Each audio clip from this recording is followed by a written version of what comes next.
Subnautica. Is it worth a buy? Let's read the words. The words of the developer. Descend into the depths of an alien underwater world filled with the wonder and peril.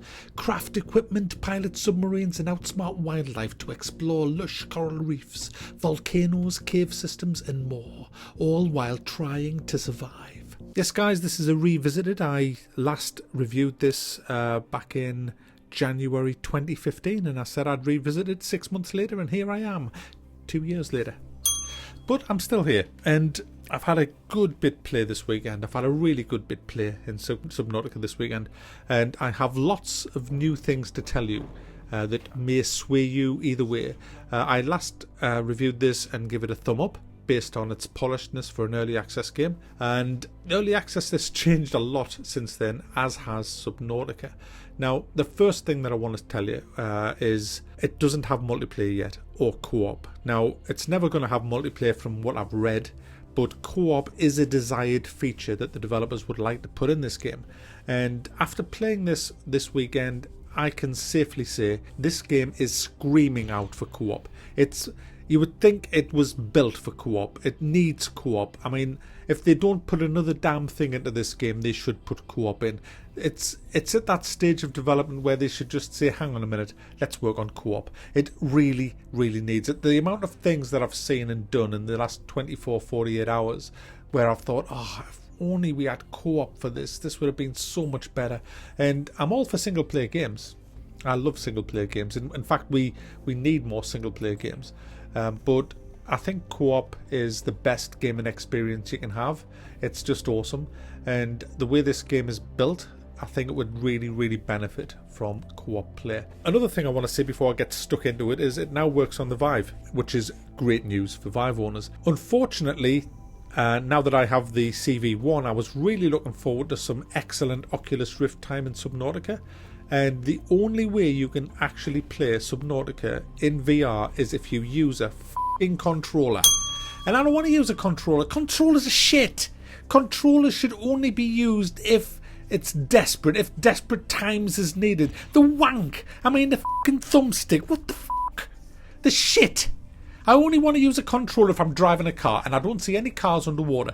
It works brilliantly, this game, with a mouse and keyboard. Why the f*** do you now need a controller? Is it like, oh, when you have the Rift on, you can't use a mouse and keyboard for some insane reason? I'm sorry, but I can use a mouse and keyboard perfectly well with an Oculus Rift on me f***ing bonnet. I don't need to pick up one of them filthy, horrible, shitty, fucking clunky, wanky, shitty, fucking controllers. So, Mr. Developer, if you're watching this video, and I'm sure you are, fix it for fuck's sake.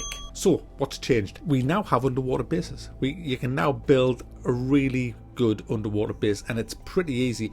Well, I was doing it in creative mode because I didn't have a whole week to learn this game again. So I went into creative mode and I had a bit play around building bases. Wow, it is so much fun. It really is so much fun. And I built all sorts of things in the base. I built a nuclear generator, I built observation lounges, but the creme de la creme was this moon pool.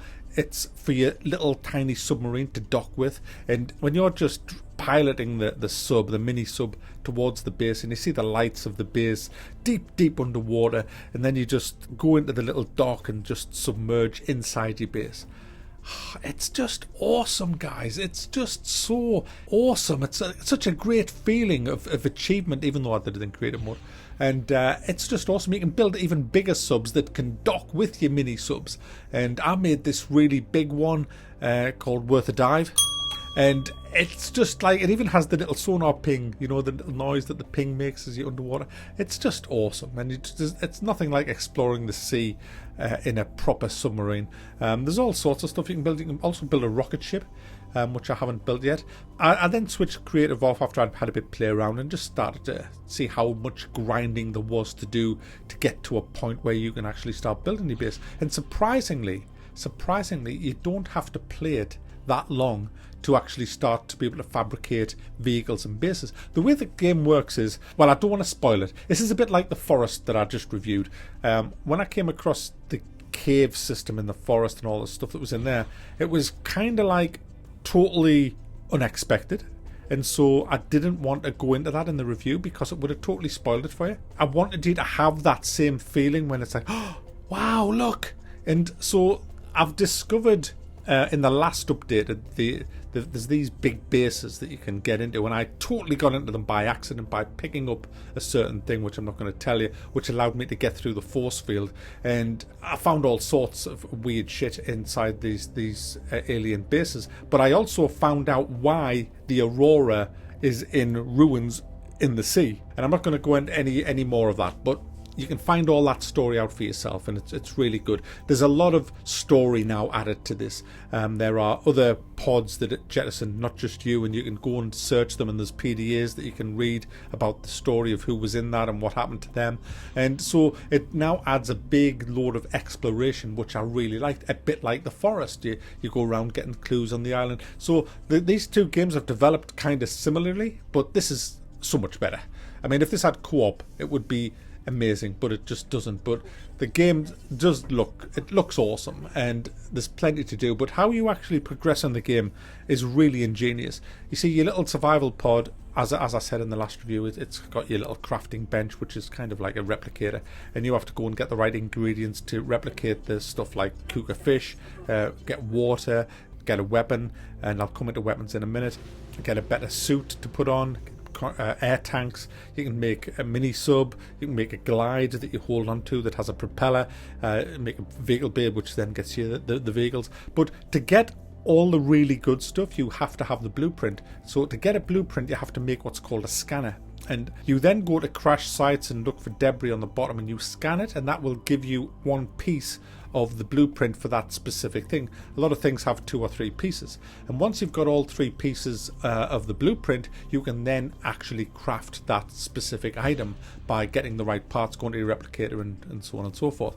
And I found it really enjoyable doing that. Yes, it's a lot of kind of fetch quests, although they're not specific quests, but it's scavenging around looking for stuff, and none of the is glow, which is great. It's not like The Forest where everything glows. You've got to find these things, and I only had 1 tank, and I was trying to get down about 100 meters, I think it was, underwater, and I only had 30 seconds on the bottom when I was looking for something, because I was a bell end and thought you could only use 1 tank. I then went up and crafted another tank, and then had twice as long on the bottom of the water. But it was really, really good, because you look, and I knew it took 30 seconds to get right up to the surface, and so when I got me 30-second warning, I headed to the surface. But I was doing this about 5 or 6 times, and then I thought, I'm going to go in that wrecked escape pod, and it said warning 30 seconds. I thought, I've just got time, and I went in and realised that I didn't have time, and I didn't surface in time, and I died.